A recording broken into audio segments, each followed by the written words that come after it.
pessoal, sejam todos muito bem-vindos ao nosso SaraCast, nosso encontro semanal aqui na BMC News, sempre com grandes nomes, referências no mercado financeiro, no mercado de capitais. Hoje eu estou com ele aqui, Renan Silva, muito gentil, diretamente de Brasília aqui para os nossos estúdios. Obrigado, Renan, pela participação.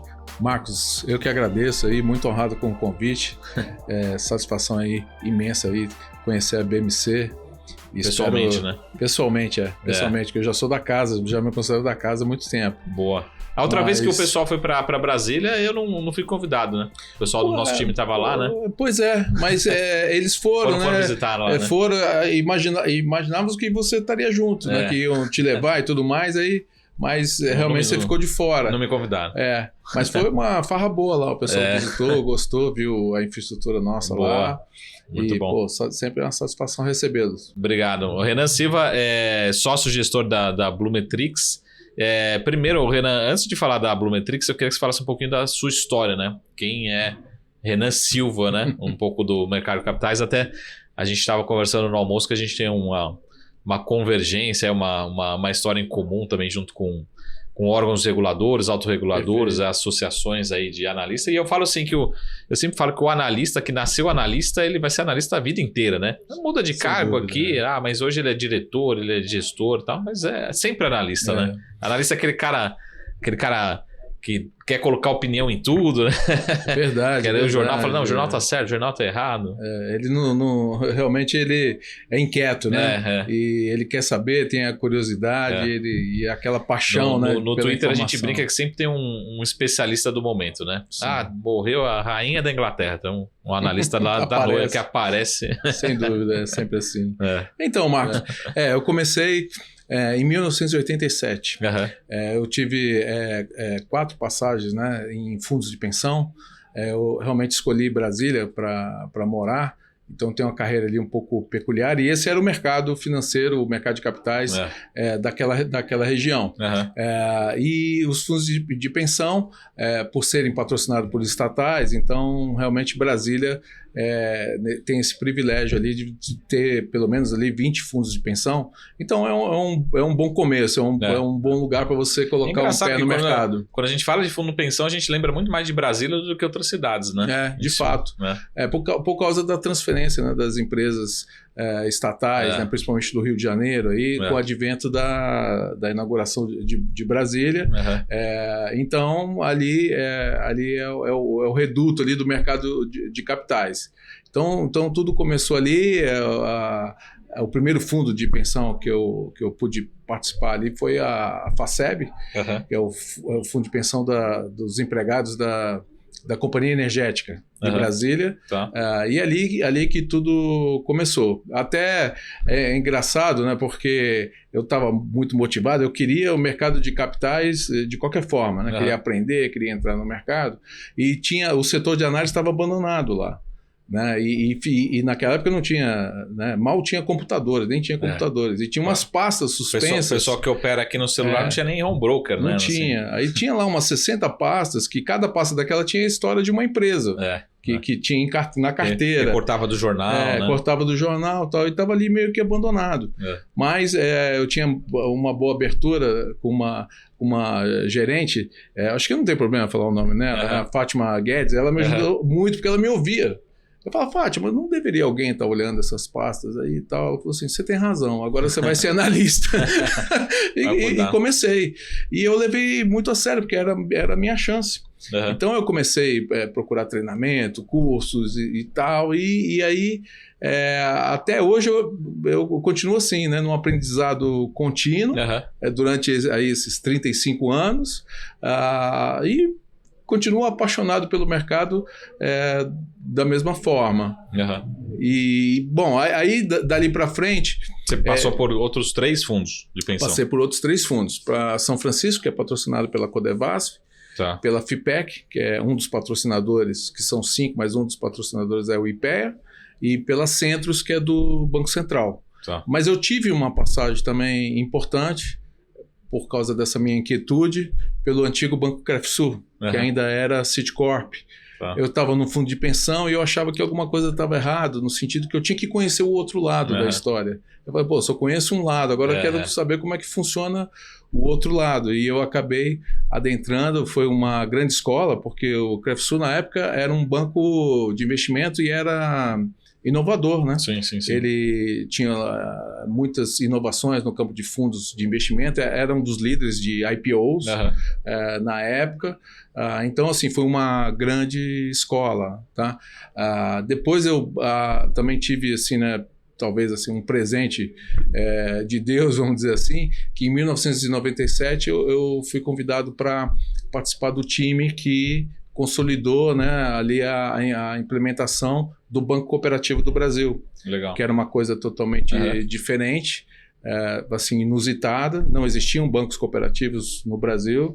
Um time lá do Banco Central achava que tinha que ter uma forma de até concorrer com os bancos em termos de taxa de juros, né, e criou uma legislação própria ali para os bancos cooperativos, né? São dois, era para ter muito mais, mas era o Bancob e o Bancicred.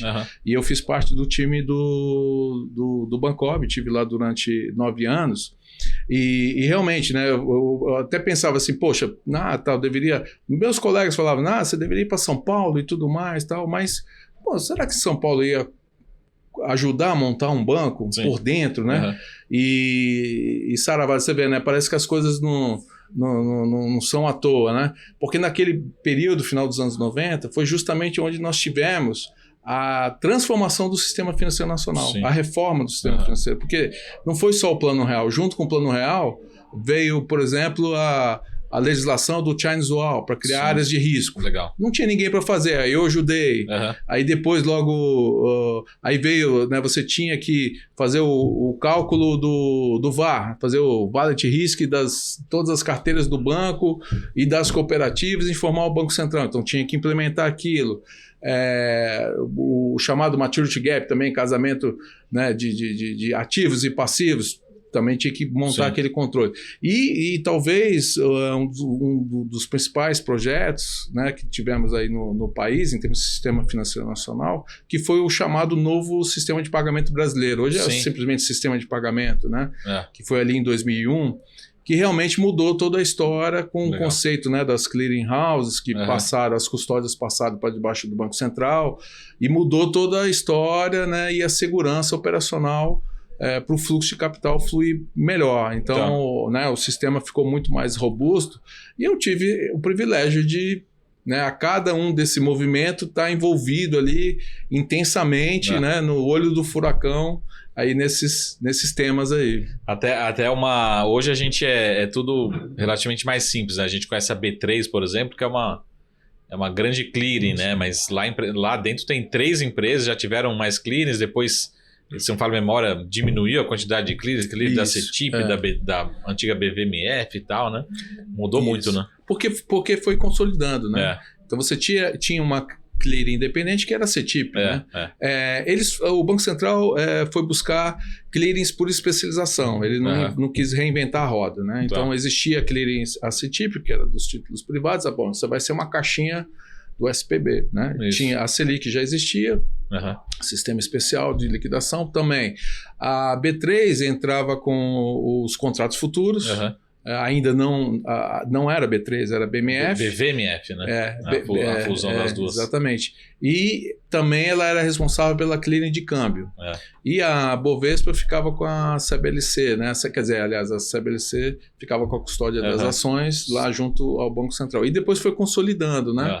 Então aí virou B3, né, que era Bolsa de Valores Futuros e CETIP, né? Aí acabou reduzindo um pouco o número das clearings, mas por causa dessa consolidação. Mas o ganho do risco operacional foi imenso para o Brasil, né? Tem muitos países hoje, até desenvolvidos, que não tem nada parecido com o sistema. E vamos já às provocações, né? Para quem participa aqui, né? Quando a gente se encontra também lá no news, vamos dizer assim, lá da BMC, a gente também sempre fala das provocações, né? Mas nesse exato momento aqui, né, depende muito do horário, do dia que você está vendo, do ano que você está vendo esse encontro aqui. Mas nesse momento a gente está discutindo a possibilidade de uma criação de uma outra bolsa, né? Como é que você vê isso? Não na parte assim de, realmente precisa tal, mas assim, na parte de risco, né? Será que faz sentido, né? Será que tem uma outra empresa que conseguiria, tem qualidade para assumir um risco desse? Será que o órgão regulador autorizaria, né? Porque assim, eu brinco com todo mundo. Você compra uma ação, né, na bolsa, você não fica pensando, pô, Marco, mas será que comprou mesmo? Será que vai ser liquidado? Será que isso está na minha custódia? Hoje em dia você não pensa, né? Sim, Talvez claro. há 20 anos atrás ali no home broker você... Pô, será que minha ordem foi, né? Então essa que é a minha dúvida. Mas a questão assim de execução. Será que a gente está preparado? Os órgãos reguladores têm essa possibilidade? Porque eu vejo um órgão regulador hoje muito eficiente, mas também muito conservador, que naturalmente tem que ser. Né? Assim, pô, não posso juntar eu e o Renan, por mais que a gente conheça o mercado, vamos abrir uma outra bolsa. Né? Então acho que é um pouco sem dúvida. Minha visão é um pouco menos romântica nesse tema. Olha... faz tempo que nós só temos uma bolsa de valores, né? Então, assim, tem algumas questões aí em torno disso, né? É um problema grande. Primeiro, começando pelo know-how, né? A B3, ela criou um know-how e um histórico realmente que é difícil você chegar, né, tão rápido, né, tão perto da segurança operacional que a B3 Brasil hoje, no caso, né, da Bolsa Brasileira, ela oferta hoje para os seus usuários. É uma arte completamente diferente, Bolsa de Valores. Né? Então, até você ver, né, depois daquele trágico, né, foi a primeira crise que eu vivenciei no mercado, na Ginars, depois daquele trágico evento do Ginars, a gente nunca mais ouviu falar de uma bolsa que teve uma derrocada, ou que teve algum problema no sistema de avaliação e controle dos ajustes e das garantias, e tudo que envolve ali a segurança da bolsa. Tudo hoje funciona, que você falou, é tão cotidiano, né? Que é uma coisa, sei lá, é como andar na calçada, como tomar água. Você compra, né, tem lá o controle e você não ouve que alguém ficou inadimplente por falta de gestão da intermediação ali por parte da Bolsa. Outro problema, a questão, será que o mercado brasileiro tem tamanho para duas bolsas? Eu fico questionando isso, né? Até mesmo do lado da B3, quando a gente olha a área dos contratos agrícolas, por exemplo, a negociação é muito pequena perto de Chicago e de outros mercados. Né? E por quê? Sendo que o Brasil é um grande player do agronegócio. Né? Claro, tem uma explicação ali. Né? Muito da nossa operação está na mão das traders internacionais, né? Da Bung, da Cargill e etc. E eles vão fazer seu hedge lá fora, não faz o hedge aqui, e isso é uma falha do sistema. Em termos de ações, por exemplo, eu acho que o mercado até encolheu em relação ao mercado dos anos 80. Sim. Porque você listar uma empresa na bolsa é extremamente caro. O processo é árduo, caro, a burocracia é imensa, as barreiras de entradas são muito grandes, a exigência, né, regulatória também é grande com relação hoje à governança, a compliance, a risco, né, a exigência dos sites de RI. Isso tudo foi uma evolução, mas que encareceu toda a operação. Então, tem que se pensar em tudo isso. Essa história de uma segunda bolsa já vem há alguns anos aí, né, rondando, né, porque é um monopólio e tudo mais, então caberia ali uma segunda bolsa. Mas eu tenho receio do tamanho do nosso mercado. Eu acho que não é compatível com duas bolsas. Né? Se a gente tivesse uma perspectiva, aí sim, de um ciclo econômico, né? ou de um ciclo virtuoso de crescimento no Brasil, aí sim, eu entenderia que seria interessante. A não ser que se faça alguma coisa do tipo próximo ao crowdfunding, né? Que você tivesse esse nicho de uma facilidade de listagem para empresas de porte menor. Né? Porque esse mercado é gigantesco no Brasil. Né? O mercado, você vê, quando você tem uma onda de crescimento, mesmo que pequena, a Bolsa de Valores, a Bovespa, no caso, ela tende sempre a sobrevalorização muito rápida. Sabe aquela coisa, né, de você você está no meio da onda de alta, você começa a procurar o que eu compro agora, né? E às vezes nem tem muito fundamento, mas é o que sobrou, porque tudo andou muito rápido, né? Diferente das empresas que não são listadas em bolsas e que têm muito apelo, né? Algumas bolsas no exterior, né? Acho que tem um exemplo da Bolsa de Frankfurt, não sei o que, tem ali um segmento, né? Praticamente só para isso, para empresas pequenas, né, que ainda não têm o capital aberto. É isso que eu queria dizer. Talvez tenha um sentido, mas eu temo que possa ter esse problema. Uma empresa que é listada na B3 vai ser listada na outra bolsa também. Sim. Será que não é só uma divisão de mercado? Boa. Eu tenho esse receio, mas o meu maior receio ainda assim é a questão operacional, porque quem com tantos anos de mercado, né, e com algumas idas lá na B3, a gente vê que é que eu falo, é uma arte bem diferente. Sim. E o rigor ali dos controles. Né? É certo que muita coisa você pode melhorar, mesmo em termos de tecnologia, até porque realmente, né, ficou só uma bolsa, você tem uma certa acomodação nesse sentido. Mas a nossa bolsa não deve nada, realmente as bolsas aí no exterior, a gente vê que tem uma segurança operacional muito boa.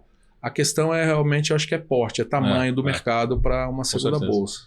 A gente pode até fazer uma manchete aqui, pessoal. Renan Silva fala, se fosse em Brasília, né? Não, brincadeira, pessoal. Mas o Renan, antes de falar, a gente ainda precisa falar nesse bloco sobre o Blumetrix, que a gente nem falou ainda. Sim. Mas só para terminar aqui, você como já teve contato com pessoa física, né? Fundos e principalmente que a gente chama de SONAL, né? O fundo de pensão, a minha provocação será que, e falando de investimento em ações, será que o passivo que a gente chama, né, ou seja, o cliente final, seja pessoa física, e você que já esteve muito dentro de uma fundação, não é nenhuma crítica, assim, é uma análise, né? Será que o passivo do brasileiro ele está preparado para fazer investimento em ações? Como é que você já, né, nesse tempo de carreira, pode dizer, né, isso, dentro de todos esses clientes, né, que você já teve contato? Sim. Olha, investir em ações, mesmo no Brasil, vale a pena. Vale a pena, né? Até mesmo no fundo de pensão, que sempre tende mais ao conservadorismo. Exato. Eles nunca... E nós lá, quando eu estava no fundo de pensão, nós nunca abrimos mão da renda variável, né? Quando você entra lá no mapa estatístico da Abrap, por exemplo, você vê lá que, né, a gente gostaria até que fosse mais, né? Para fomentar um pouco mais o mercado. Mas ali fica oscilando ali numa posição de 10%, né? Do PL geral dos fundos de pensão em ações, e nos melhores momentos ali até 15%. Um dos fundos que eu trabalhei, por exemplo, tinha 25% em ações naquele ciclo de crescimento do país ali nos anos 2000. Né? Então é muito importante. Talvez seja essa ponta de renda variável, né, que garante realmente a aposentadoria final ali, né, no longo prazo. E até por ter essa característica de investimento de longo prazo, o fundo de pensão, né? Quando a gente fala fundo de pensão, na verdade é o participante, né? O participante que te fomenta, né? Exato. O pessoal fala, os grandes investidores, os fundos de pensão, né? O investidor, por exemplo, lá do Postales, pode ser um carteiro, né? Sempre tem uma pessoa física. Mas no cômputo você tem um grande PL para gerir, né? Na verdade é a guarda do patrimônio, né? Da pessoa, né? Para fins de complemento de aposentadoria. Então, os fundos nunca abriram mão porque você debruça ali em cima do ALM, né? E conversa com os atuariais, tá? Então, ali você chega a uma conta de que realmente você precisa das ações. Então, também não dá para falar que em razão só apenas dos juros altos no Brasil, então você deveria ter 100% em renda fixa, por exemplo. É claro que o Brasil, né, ele puxa, né, para essa, né, ele é muito atrativo para o rentismo. Sim.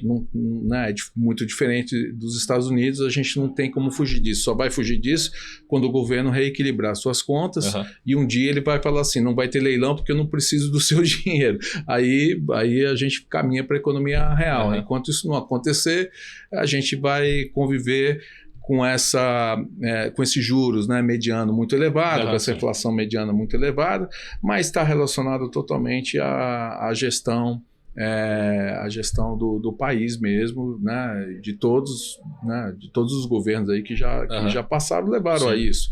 e precisa de um movimento ao contrário de reequilíbrio dessa gestão. Mas então, assim, vale a pena, em razão disso, é uma conta estatística realmente que é saudável você, né, desde cedo.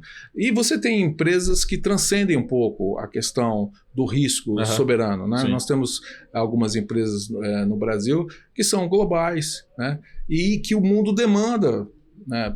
O mundo demanda minério, o mundo demanda alumínio. Sim. Nós somos o país das commodities. Não tem problema, era para ser o país das commodities e da indústria também, né? O Canadá também é o país das commodities, os Estados Unidos também, a Rússia também.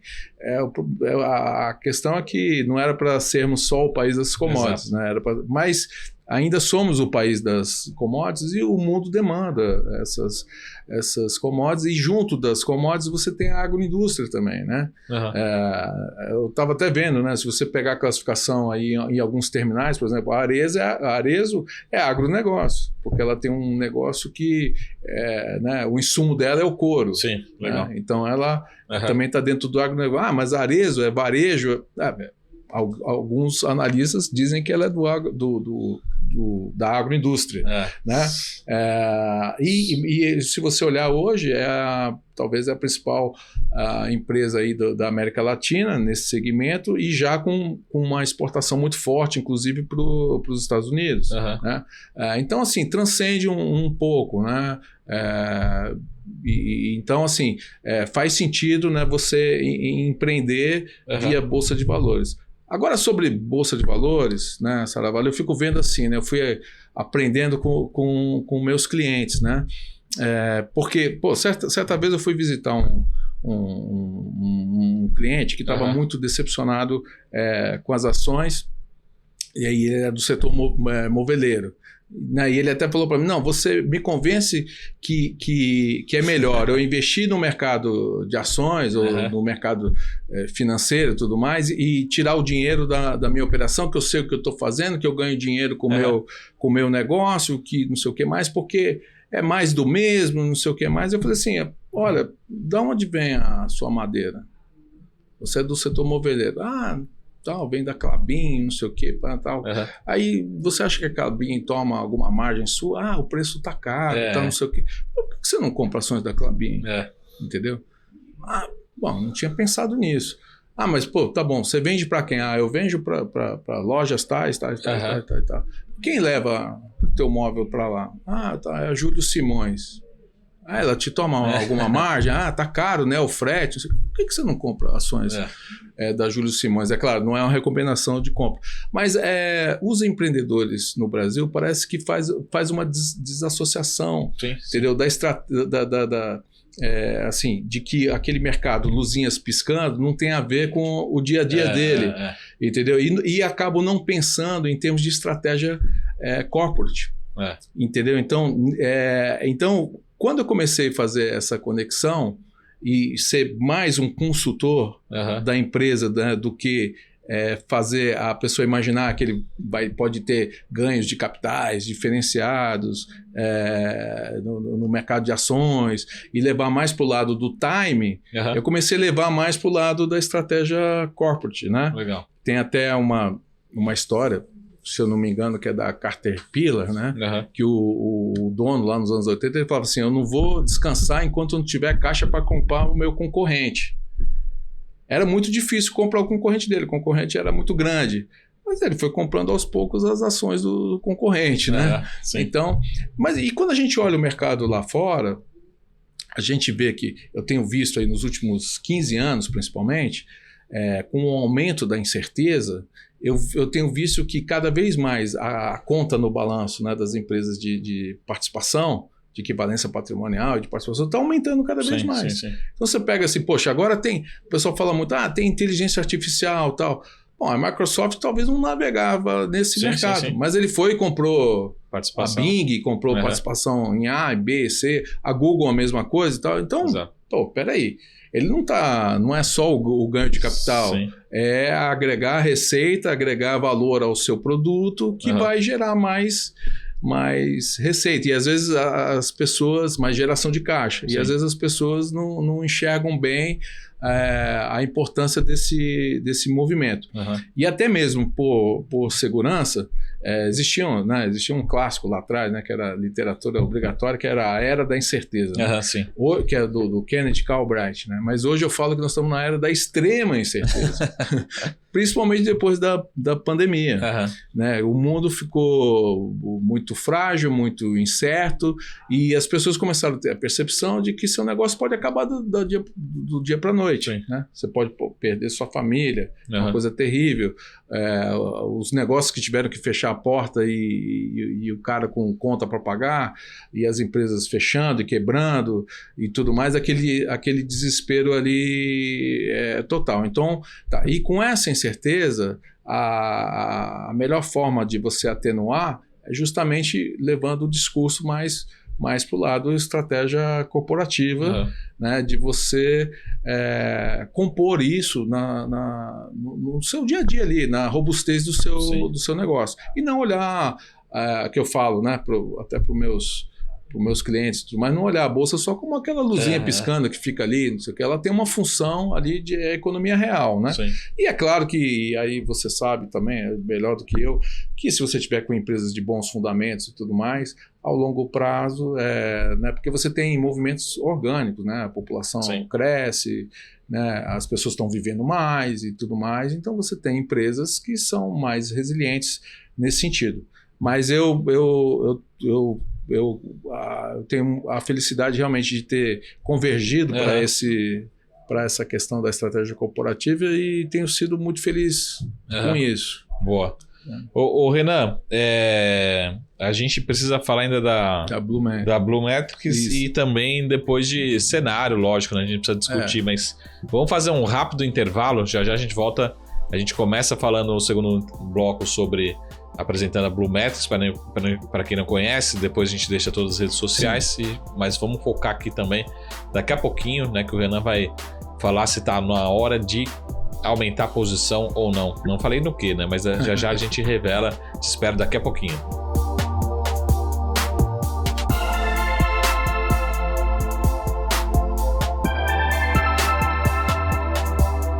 Fala pessoal, estamos de volta ao nosso SaraCast, o nosso programa semanal aqui na BMC News, hoje com o Renan Silva da Blumetrics. Ô Renan, primeira coisa, me corrige a pronúncia correta, né? Blumetrics, Blumetrics, fala a origem também do nome. A gente fala Blumetrics, tá? Só que, por exemplo, a sua pronúncia está correta, né? Porque não tem acento, tá ok? Mas eu acho que por uma questão cultural, principalmente ali em Brasília, talvez com influência um pouco mais dos cariocas, né, que migraram, né, da antiga capital para Brasília, tá, o E, né, mais aberto, né? Eu particularmente nasci em São Paulo, né, então todo mundo fala né, e lá né, dieta, né, do grego eta, então a gente fala Blumetrics. Mas não está correto a leitura Blumetrics. É importante que agora que você joga agora no seu buscador, ali você acaba encontrando. Encontra, porque o nome é diferente. E chama atenção. Até foi muito feliz esse nome. E qual que é a origem aí? Então, a Blumetrics, assim, nós observamos, e quando eu falo nós, eu e meus sócios, né, os sócios, vamos dizer, relevantes, que são do mercado financeiro, né, o Norton Fritz e o Guilherme Salles, que também tem a mesma idade, né? Nós temos a mesma característica, nós percebemos um nicho de mercado muito importante. Então nós dividimos o mercado em três etapas, né? Primeira geração, segunda e terceira. Primeira geração, o investidor colocava o dinheiro no banco, né? Que era o tradicional, era o mercado que tinha, ele investia na placa do banco, né? E estava numa plataforma fechada, só comprando os produtos do banco, sob ali né, embaixo ali do spread bancário, até onde, né, ele aceitava essa condição ali, mas não tinha nada que concorresse com isso. Depois nós tivemos a segunda geração ali, que justamente com a implementação do novo SPB, as pessoas começaram, né, a ter a percepção que a custódia estava, né, segura, debaixo agora do Banco Central e não dentro de uma de uma corretora, né, com aquele risco ali, né, institucional e tudo mais, e começaram a fazer essa aventura da desbancarização. Tá? Vou sair do banco, vou experimentar ali uma corretora ali, né, a brokeragem, não só em ações que já era tradicional, mas aí sim também numa plataforma aberta, que já era uma inovação ali já nos anos 2002 para frente, e já foram fazendo essa aventura. E nós percebemos que, falou assim, olha, esse mercado cresceu muito, né? Então está na hora de convergir uma gestão profissional para esse segmento que já tem uma conta, que já fez essa aventura. Sim. Então a ideia era, na verdade, criar uma gestão, né, com mais foco em preservação de capital, e com uma boa rentabilidade, dentro dos moldes norte-americanos, né? Então, por isso que às vezes aparecem alguns ícones, né, que as pessoas falam nos Estados Unidos e tal. Então, é muito claro que o investidor lá, ele procura o personal trainer do investimento, né? Ele procura o gestor, não é a placa, né? Ele procura o advisor, aquele track record daquele gestor, daquele, né? Então, a placa já não fala tão alto. No Brasil, sempre falou alto por causa das crises financeiras, por causa dos planos econômicos e diversos colapsos que tivemos aqui internamente. Mas hoje o mercado evoluiu suficientemente bem em termos de segurança, então a gente entendeu que era uma hora de implementar uma gestão profissional para um ticket médio menor, ou seja, fora desse mercado institucional, né? Fundos de pensão, bancos e mega investidores. E é claro que a gente quer os mega investidores, mas realmente a gente procurou atender esse nicho mais desatendido. A BlueMetrics tem um carro-chefe, que é a carteira administrada. A carteira administrada é um instrumento jurídico, né, reconhecido pela CVM, vem dos anos 60. Então, à época, porque a BlueMetrics já está rodando nesse modelo há 6 anos, estava meio que adormecido e tudo mais, e nós puxamos ali da gaveta e falamos, olha, carteira administrada para fazer a gestão discricionária em ativos diretos, que essa que é a inovação da BlueMetrics. Não é um asset allocation, sim uma gestão ali de fato que a gente conseguiu otimizar pelo conhecimento que a gente tinha de mercado, envolve aí um procedimento também de TI importante, que é proprietário, mas que tem funcionado muito bem. Implementamos 8 carteiras ali, né, que são sugestões ali para o investidor, que geralmente, né, o investidor que está poupando ali, ele vai se enquadrar em uma das 8 carteiras, senão a gente faz uma carteira de fato personalizada que a BlueMetrics ela consegue realmente absorver. Temos a carteira administrada aqui no mercado doméstico e também no mercado internacional, que também passou a ser também um diferencial, porque a gente tem o mesmo critério, né, que nós temos aqui para a nossa seleção de ativos, a gente também usa lá fora. E como são muitos anos de mercado e passamos pelo institucional, nós temos a vantagem seguinte, de implementar na BlueMetrics, né, os procedimentos de controle, né, manual organizacional, manual de procedimento, manual de contingência, manual de risco. É claro que as assets têm isso, mas a gente tem isso muito bem, né, segmentado. E, claro, né, que os mais jovens ali que dão energia para a gente, eles ficam debaixo dessa régua, dessas exigências. Então, isso faz com que o DNA da BlueMetrics realmente seja um DNA, primeiro, de preservação de capital. E depois buscando ganhos diferenciados com maior segurança.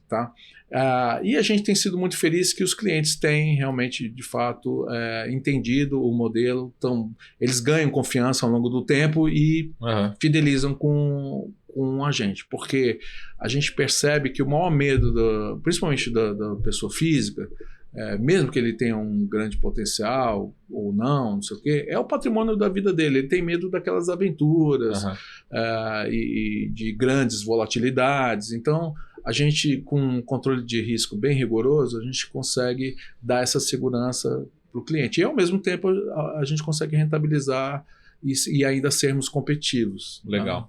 Vocês têm, então, a carteira administrada, mas também tem fundos? Como é que na verdade, faz essa... o nosso passivo, assim. A nossa entrada no mercado foi por meio da carteira administrada. Tá.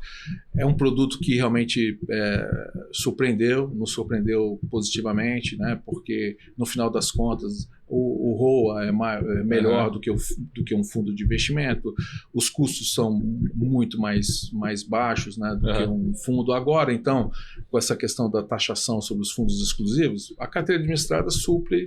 Sim. A carteira administrada tem o mesmo efeito de um fundo exclusivo, sem os custos de um fundo exclusivo. Né? Então, tem grandes vantagens. Mas a gente tem, por exemplo, um fundo que é para resolver um problema, por exemplo, caixa. Né? O dinheiro, em vez de ficar parado, aqueles 3,5% a 5% de liquidez ali, vai ficar num caixa, que na verdade é um fundo, né? Fundo DI, alguma coisa. Então, a gente constitui um fundo que é o renda fixa ativo, que é só para guardar o caixa das nossas carteiras administradas. Para não dizer que não compramos fundos, tem alguns fundos que a gente considera estratégico, complementares à nossa estratégia. Tá?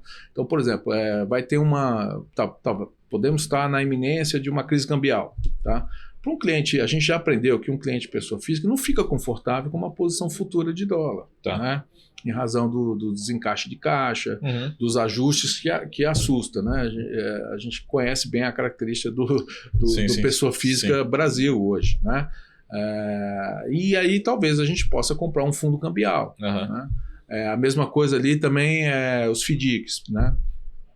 Tem hora que a gente tem um pouco mais, um pouco menos, mas o FDIC tem as cotas sêniores. Tá. Então é uma maneira de você pisar no crédito privado, mas com uma segurança um pouco maior. Tá. Então, nesse sentido da preservação de capital, a gente busca essas coisas complementares. Mas eu vou dizer que 90% da carteira, talvez até um pouco mais, dependendo do momento, são ativos diretos. Isso tem a gente reparou também que tem uma grande vantagem, que como o cliente tem acesso full time à conta dele, porque na Blumetrics não transita nem recurso nem ativos, somos apenas estrategistas. Tá. Então ele olha ali a conta dele, a custódia, somos uma casa independente, trabalhamos com várias instituições financeiras, ele vai vendo o ativo e ele vai ganhando confiança no ativo. Todo ativo que está ali, nós temos uma tese de investimentos, que nós temos os comitês, e até para sair do papel, nós temos uma tese de desinvestimento. Por que saiu? Então, por que entrou, por que manteve, por que saiu? Tá. Isso também, essa disciplina tem uma aceitação muito boa, porque às vezes o cliente nem lê o relatório, mas ele fala assim, poxa, mas alguém está olhando, eles fazem isso, né, o conteúdo que a gente produz, né, internamente para tomada de decisão fica disponível para o cliente. Não externamente, mas para o cliente fica disponível. Alguns adoram e ficam lendo, são mais curiosos, outros, mas eles gostam muito de saber que a gente tem a disciplina de estar estudando os ativos e os mercados. Né? Boa. E só para a gente falar um pouquinho sobre cenário, senão não sobra tempo para falar mal dos outros aqui. Mas o quanto que vocês têm de gestão hoje, né? Pegando e quais são, já falado Blumetrics, quais são os próximos passos, né? Onde que vocês querem chegar, contar um pouco da história da empresa. Hoje nós alcançamos 400 milhões, ali um crescimento orgânico, realmente. Né? A gente não temos grandes movimentos de mídia, de marketing, então ele é um crescimento orgânico até saudável, porque é um boca a boca, né, praticamente. Com a aceitação do modelo, a gente está vendo muito espaço, né, junto aos B2Bs, que querem convergir também para essa terceira geração que a gente chama. Quer dizer, demorou um pouquinho ali, mas as pessoas, os próprios B2Bs comerciais estão percebendo que é um modelo mais sustentável no longo prazo. Né? E que para o comercial, por exemplo, você tem a questão também da recorrência. Ele passa a ganhar não por comissão de venda, de compra de papéis, que acontece de forma esporádica, né? Ou aquela esterilização de carteira que chega a um ponto que ele não recebe até mais nada. Né? Na grande base da pirâmide ele acaba não recebendo nada. Enquanto o recurso estiver conosco, ele tem a remuneração dele contínua ali, de forma recorrente, e isso tira o sobressalto do comercial e também tiramos também a parte operacional dele, ou seja, ele fica com o que ele faz de melhor, que é o relacionamento com o cliente, né? Então, sim. O próximo passo, realmente, nós estamos aí numa rodada aí de workshops e, né, para angariar mais B2Bs, né? E é claro que a gente faz isso de uma forma seletiva, né? Até mesmo sob demanda, para buscar parceiros que têm essa mesma filosofia. Sim. Então, assim, é comum, né? Já aconteceu conosco, por exemplo, o B2B falar e virar a carteira 100% para esse modelo. Falar assim, olha, eu não aguento mais, porque eu sou um comercial, rua, né? Mas hoje eu sei que eu não sou um gestor, né? E aí eu tenho que acabo respondendo por essas posições e muitas vezes eu percebo que eu não alcanço o mesmo fundamento que os profissionais da área têm. Então já é um entendimento, né, do liability e tudo mais que você tem ali quando você toma uma posição, quando você indica um papel, né, ou mesmo quando você está ali na consultoria, e eles se sentem mais confortáveis, a gente tendo as teses de investimento ali, tendo essa disciplina. Então, hoje, a gente precisava era realmente rodar um modelo, consolidar, criar track record, né? Então são 6 anos com um bom track record em todas as carteiras. Então, agora a gente está numa fase realmente de expansão do modelo, e quando eu falo de expansão, é expansão comercial, né, Sara? Porque a nossa vocação e nossa habilidade está na gestão e não está tanto na captação.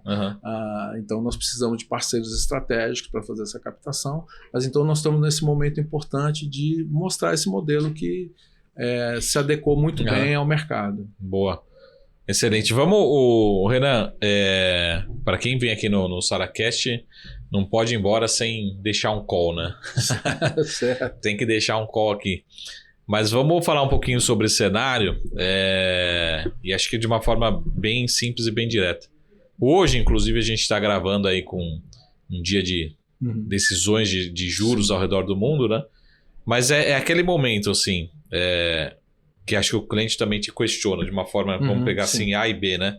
Tá na hora de realmente começar a tomar mais risco, pensando no horizonte de 12, 18 meses, né? Seja crédito, né? Ou seja, renda variável, ou não, ou ainda é o momento de ser conservador. Até eu faço essa provocação, até para você se me corrigir se eu estiver errado, mas eu conversei com uma fundação também grande recentemente, eles falaram assim, Marco, o meu movimento ainda de aumentar a posição na renda fixa, ele está só no meio do caminho. Então, e aí tem a característica da fundação. A fundação é mais lenta, tem outros objetivos, enfim.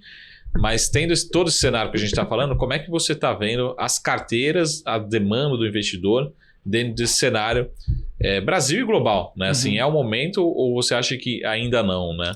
Como é que... Olha, o momento ainda é desafiador, né? Principalmente aqui na questão local, doméstico. Né? Tem essas questões geopolíticas, a gente está vendo aí, né? A intensificação da guerra ali, Israel e Hamas e Hezbollah. Hoje mesmo tivemos sobressalto no petróleo em razão disso. Temos ali também o acirramento, né, da guerra comercial com a China, da tarifação. Então, mas esses são movimentos que também sempre existiram, faz parte do nosso dia a dia. Com tudo isso, eu acredito que é um momento de começar a tomar mais risco, sim. Né? Essa questão do conservadorismo depende do observador, sabe? No Brasil você sempre tem que ser um pouco mais conservador, porque é o ambiente, nós somos um país capital especulativo, né? Sim. Temos risco político sim, risco econômico, tecnológico, competição, o risco legal, é o que eu chamo PESTEL, né? Aquelas 5 letrinhas, então a gente sempre tem que ter um pé atrás, mas existe também uma exaustão do movimento, né? Então a gente tem aquela boca de jacaré imensa, onde a S&P sobe absurdamente, precificando essa queda dos juros. Tá? Então será que na queda dos juros, talvez não na primeira ou na segunda ou próximo, né? No fato, talvez você não tenha uma certa realização. O famoso sobe no boato e realiza no fato. Realiza no fato. E o Bovespa ficou completamente para trás, né? Com todas essas essas indefinições e esse risco aí adicional, mas muito influenciado sim pelos juros nos Estados Unidos. Os gestores também, eles têm que performar em algum momento, sim, né? Sim.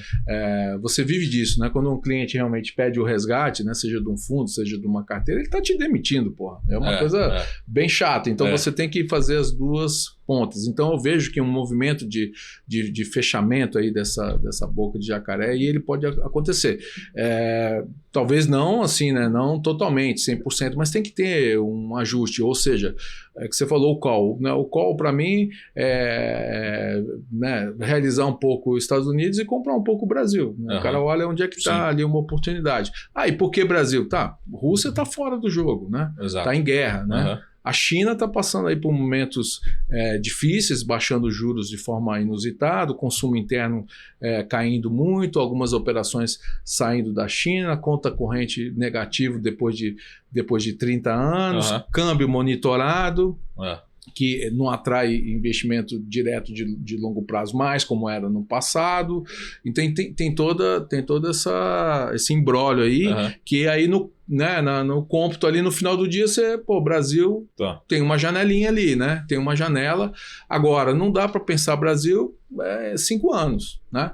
Infelizmente, talvez algumas empresas isoladamente, mas o Brasil não dá, porque a gente está no modelo onde você tem a política fiscal concorrendo com a monetária. Você tem um governo, né? Você tem ali, os juros param de cair porque o governo é expansionista hoje. Exato. Né? E parte do crescimento do PIB, se não a maior parte do crescimento, pode estar maquiado pelos gastos do governo. Né? Até o emprego que a gente tem aí vendo que está melhorando e tudo mais, em parte pode estar sendo movimentado por isso, e mais à frente a gente vai saber um pouco melhor disso, né? Dívida também deteriorando, dívida pública. Então assim, você tem sinais de alerta, mas você tem uma exaustão tão grande, tem uma hora que as coisas começam a ficar baratas, né? O PL é uma medida muito genérica, né? Você tem que olhar no micro, né? Mas a Bolsa já trabalhou em PL, Bolsa Brasileira já trabalhou com PL de 20, a média é 11, me corrija se eu estiver enganado, nós estamos abaixo de 11. Exato. Acho que estamos em torno de 8 ainda, 8, 9, né? Então, de fato, chama atenção, sim, né? Então, eu acho que é hora de tomar risco. No caso dos fundos de pensão, é importante a participação deles no mercado, mas é um pouco diferente, porque eles têm uma meta atorial, né? Então, sim.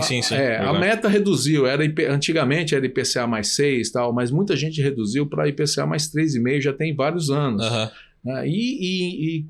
Então, quando você tem uma NTNB que paga mais que IPCA mais 3,5, que é o caso, ele não vai para renda variável.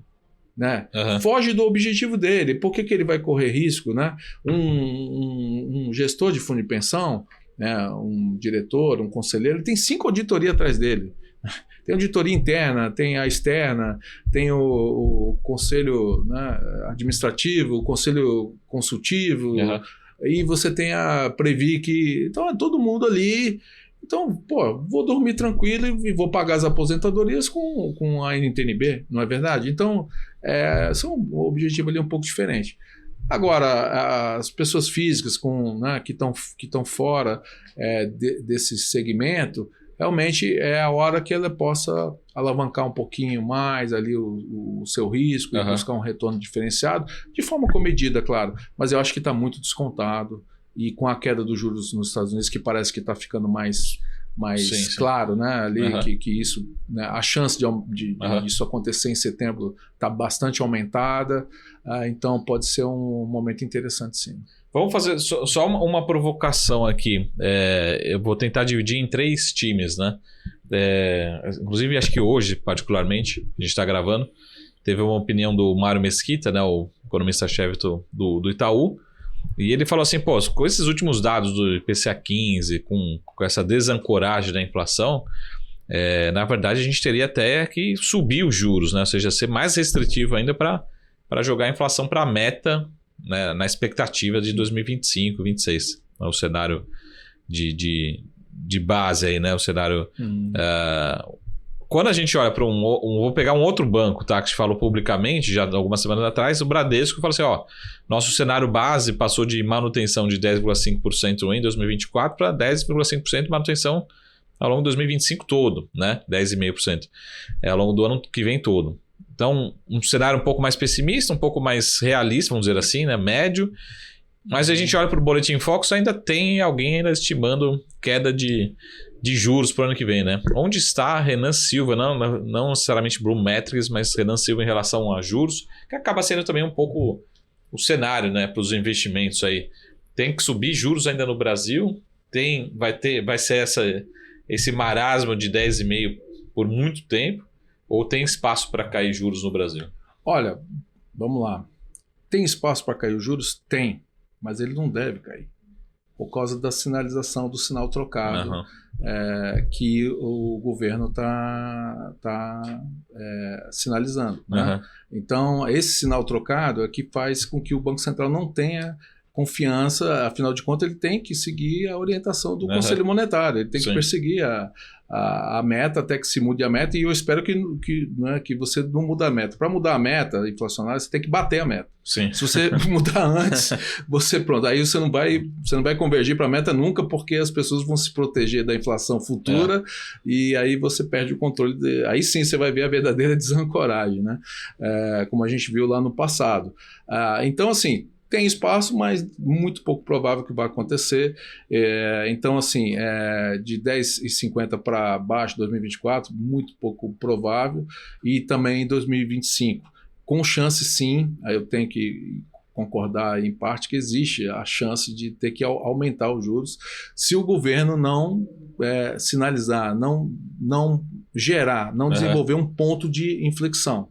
Essa sinalização de controle de gastos aí de 15 bilhões, ela não dá nem para o começo. Não assim. Foi suficiente. Eu gasto 200 e vou cortar 15. E a gente vê que há uma... Né, como é que se diz? Né? Há uma divergência clara, né, entre o executivo e o ministro da Fazenda. Então, nesse sentido, né, o ministro da Fazenda está até se demonstrando ser um tanto mais fiscalista do que o tradicional. Né, eu acho que ele está pensando no dia de amanhã assim, talvez não com alguma questão pessoal, mas ele está vendo que o risco está muito elevado. Né? A Tebet, por exemplo, né? Ela já sinalizou, por exemplo, poxa, a Previdência está incomodando, vamos ter que falar de desindexação na Previdência, que é totalmente antipopular, ou seja, ela já está falando que o risco está muito elevado. Então, enquanto continuar essa desconfiança, né, e esses gastos aí proibitivos do governo, né, com juros, com pagamento de juros aí adicionais, né, porque esperava-se Selic no final do ano a 8,50, né, os mais otimistas. Né? Então, isso significa que o governo... Porque fala-se muito no déficit primário, né, mas o déficit nominal é o que vai acontecer de fato. Né? O déficit primário é uma medida importante, mas ela é incompleta. O governo vai pagar mais juros e é muito caro, juros a 10,50. Isso, né? Então, ou ele toma medidas mais contundentes daqui para o final do ano, ou vai ficar essa desconfiança. Mas, como você falou, né? Voltando lá para o call, né? Eu vejo ali que no curto prazo você tem que ter alguns ajustes. Né? Alguns falam do pêndulo, né? O elástico, né? O elástico, né? Estica demais, ele tem que voltar. Né? Tem uma exaustão. Afinal de contas, você tem um pouco mais de emprego, uma pequena melhora da renda, né, gradual. O endividamento da família é muito ruim ainda, mas ele parou de piorar. Então, assim, a gente tem aí uma melhorazinha marginal daqui para o final do ano. Né? E que as empresas podem capturar aí um retorno um pouco... melhor, com descontos importantes na Bolsa. E pode ter um movimento especulativo lá de fora em relação ao Brasil, que a gente já viu no passado. Aliás, o ano passado aconteceu isso. Nós ainda a Bolsa depende muito de capital estrangeiro, e o capital estrangeiro pode fazer esse trade, realizar um pouco o S&P. Esse trade, por exemplo, eu já vi que aconteceu parcialmente, né, de sair das empresas de tecnologia e ir para a indústria, lá mesmo nos Estados Unidos. Né? Sai da Nasdaq para ir para o Dow Jones, né? Alguma coisa assim. Né? Porque a Nasdaq, o S&P também está bastante concentrado em 7 Big Techs lá e tudo mais que estão maquiando um pouco ali o resultado do S&P. Então pode ter essa troca né, de tecnologia para outros setores mais tradicionais, em razão disso, mas pode sobrar alguma coisa para o Brasil nesse intento aí. Boa. Mas né, tudo a verificar, e mesmo com esses problemas fiscais no Brasil, mas isso curto prazo. Boa, Renan. Pô, obrigadão pela aula, né? Poxa. O tempo aqui passa rápido. Passa rápido. Deixa seus contatos, né? Seu, da Blumetrics, como é melhor encontrar vocês. Ótimo. Bom, eu, né, já... Antes de terminar, já agradeço. Aí foi maravilhoso o papo. Aí, pô, passou o tempo assim, né, de uma forma muito fluida, foi muito bacana. Mas a Blumetrics, o site é blumetrics.com.br. Tá? O meu contato é 61 Brasília, 999889668.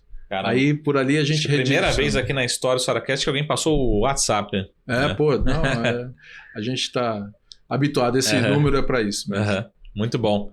É isso aí. Pô, Renan, muito gentil, muito obrigado. Manda todo abraço para um agradecimento geral para a equipe, né, que sempre nos atende aí super bem. Tá, eu que agradeço você, a BMC News. Muito feliz de estar aqui, de ver o crescimento do canal. Maravilhoso. Muito bom. Ótimo. É isso aí, pessoal. Lembre de acompanhar, então, como o Renan falou, né, o site e o endereço oficial da Blumetrics, né? Também quem estiver em Brasília ou em qualquer lugar do Brasil e do mundo. Acessem lá os conteúdos do Renan e tem muito conteúdo bacana lá também deles, tá?